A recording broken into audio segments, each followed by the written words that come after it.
تستاهلين المدح ما هو خسارة، يا بنت راضي مكرمة الضيف والجار، وابوك شيخ من رجال الامارة، عقفت بها الايام والوقت دوار.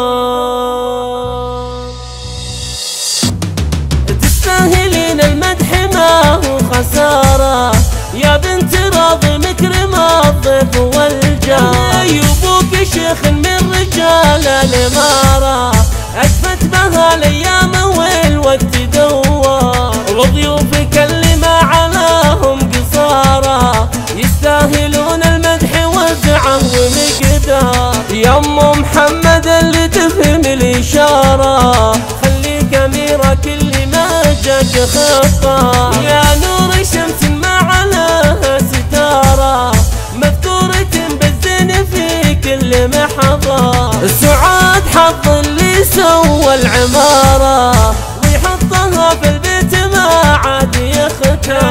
مثل الذهب بيد راعي التجارة، بنت الرجال اللي يحكمون الاشوار. الاول ولد معطي عليها بشارة، يا كبر حظه يوم اخذ بنت الاحرار. دور مع العرباني واخذ خياره، والله يوفق بينهم عقب ما صار. ما عاد خلى فوق نفسه قصارى، حج الحرم وطاف بالبيت والثار. واختامها درب المراجل ظفارة، بدين ناس ما يبيحون الاسرار. واختامها درب المراجل ظفارة، بدين ناس ما يبيحون الاسرار. تستاهلين المدح ما هو خسارة، يا بنت راضي مكرمة الضيف والجار.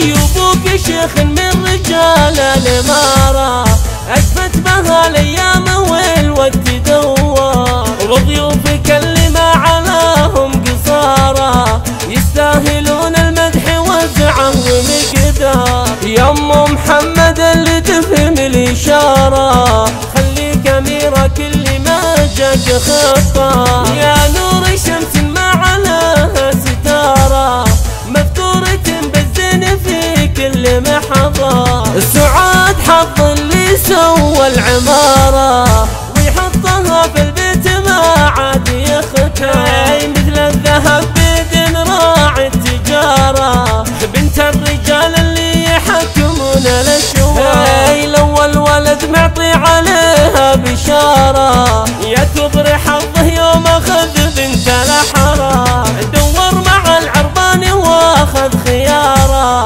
والله يوفق بينهم عقب ما صار. ما عاد خلى فوق نفسه قصارى، حج الحرم وطاف بالبيت والثار. واختامها درب المراجل ظفارة، بدين ناس ما يبيحون الاسرار. واختامها درب المراجل ظفارة، بدين ناس ما يبيحون الاسرار. بدين ناس ما يبيحون الاسرار.